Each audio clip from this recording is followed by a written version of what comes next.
So I want to talk today about one of our core values, and it's going to be for this month, and that is loyalty.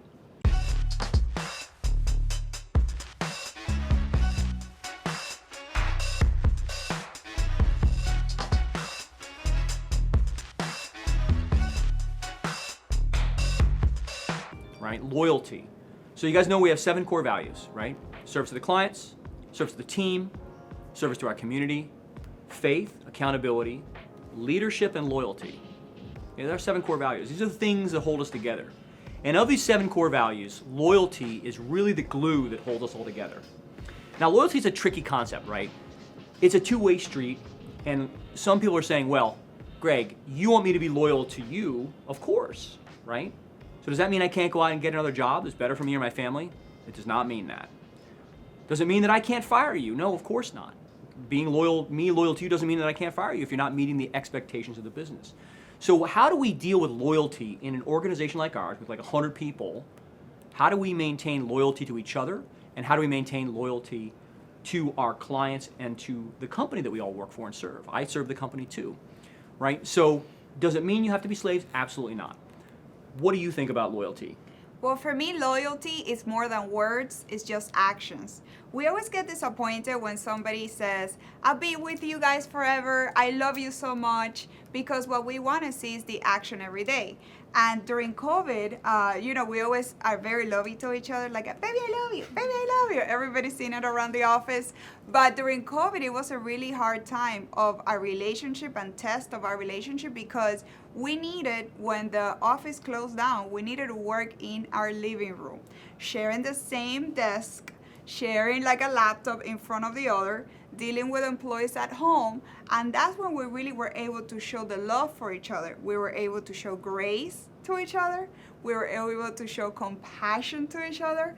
When he would scream, I would be like, calm, relax, let me show some love. And when I would start crying, he would be like, no, baby, let's go, let's have a drink together. And that's how we were able to know that we really were there for each other, that we were really loyal for each other. The same way that it works here in the business. If you guys tell me, I love you guys, I love the culture, I'm gonna be here forever, yet you miss on Monday, and everybody knows Monday is the hardest day of the week, even for us. Sitting through all those meetings throughout the day is super hard. But if you're like, I love you so much, I'm here for you, and you tell it to your manager, you don't show up on Monday, it is really hard because you're not showing the action, you're just showing the love. Whenever I ask somebody, hey, can you do that extra mile? I know it's not part of your job description, I know it's not part of the role, but can you plan this? Or can you take over this client? If you're like saying always, I love you, but you're not willing to take that extra step, that's not my job, that's not my client, I'm not gonna help them out, then how does that show loyalty? One of the things that I struggle with, and I'll be very open with you guys, I want to be transparent. One of the things that hurts me, honestly, is when somebody says they're loyal to me and then they stab me on the way out, right? And that happens a lot. It's happened many times with our organization. It's very hard for us, it's hard for all of your managers to be loyal because we've all been through that. Every manager here has had an employee that they really cared about who stabbed them in one way or the other. So, how do we deal with loyalty in this ever-changing world where our commitments are sometimes difficult to honor, right? I'm going to put out a new paradigm, a new example for loyalty. Don't stay loyal to a person, right? I'm not asking for your loyalty to me. I'm asking for your loyalty to our principles. You're not loyal to me as a human being. You're loyal to the principles that we stand for. I want you to think about that for a second. Because if you look at any good relationship, this is in business, this is at home, this is out on the street with family. If you guys share the same principles, you will work together even when you disagree. So I want you to be loyal to our principles. And if you are, we're going to have a great relationship. And what are those principles? We just talked about them. Service to the client, service to our team, service to our community, faith, accountability, leadership, and loyalty. If you make those 7 things what your life is about, we're going to have a great relationship. And you will attract people into your life who are going to share those values with you, and your life will get better, right? One of the problems in marriages today is that people go into a marriage without sharing core values. The big number one reason why people's marriages fail is because they don't share core values. They don't even know what their own core values are. We were intentional. We charted out what our core values are. We all agreed, all the managers, everybody here signed off on what those core values are.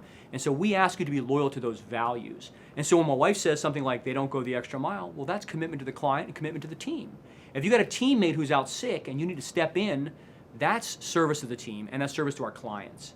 And so that's what I'm asking you to be, is loyal to the principles and the concepts. And if you can be loyal to those concepts, we're going to have a great organization. Because as I said at the beginning, loyalty is the glue that holds us together. Accountability is the gasoline, but loyalty is the glue. And we want to be around people who share our values. So I want you to think about this, look in your heart. If you don't share our core values, it's okay. You may have other core values. And honestly, this probably isn't the right place for you. But everyone who's here, we've done an analysis of whether you share those values, and we think you all do. And we know you're going to put our clients' needs first, ahead of your own, ahead of our team, ahead of the community. But then we serve each other and try and help each other out. So what are some examples that I'd like to share? Usually Gisele, for example, she doesn't get paid for organizing events. It's not in her job description. She actually has to negotiate cases. However, when I told her on Monday that I just remember, hey, Cinco de Mayo is next Wednesday, can you set up something?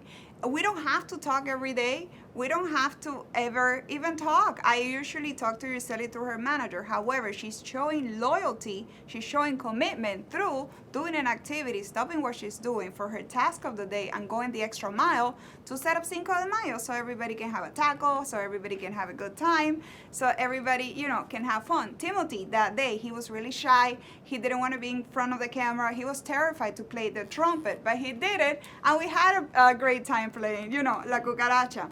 Denzel, in the middle of the Litify rollout, all of a sudden everybody was lost with Litify. Everybody was used to needles. However, as a case manager, he jumped in and he helped everybody as the team. So those are examples of, I don't need to have a conversation of love. I don't need to have a conversation of words. I know who are the employees showing me loyalty because on the everyday they show me with actions. And for us, we didn't lay off a single employee because of COVID. And I wouldn't do it. I mean, it cost us a lot of money to carry everybody through COVID. It was, but you know what? It's the commitment we made to all of you, and there are other things we're doing every day to try and honor our commitments to all of you guys with training and other things like that. So I hope you can see that. So look, loyalty starts with gratitude. We are grateful to all of you. We're grateful for the service you provide to our clients, to our teammates, and to our community. We're really, really grateful for that. And if you're having trouble figuring out loyalty, just start thinking about what you're grateful for. Because it really is, that's the very beginning. If you're grateful for the opportunity you have, listen, we live in the greatest country in the world. We live in a place where we have freedom to do whatever it is we want to do. There's some responsibility for that freedom, but you know what? We should be grateful just for that. And we have the opportunity to serve people and do something really good for them. And so we should all be grateful for our jobs, right? We have a great opportunity to serve. And we're grateful for our community here in Miami and in Florida and the United States of America. Really, really great. We're grateful for our families. Like I can list 100 things right now that I'm grateful for. So you start there and think about what you're grateful for and then be loyal to those people. And the reason why you're loyal is because you share the same core values. We share core values here is freedom, right? Opportunity to succeed.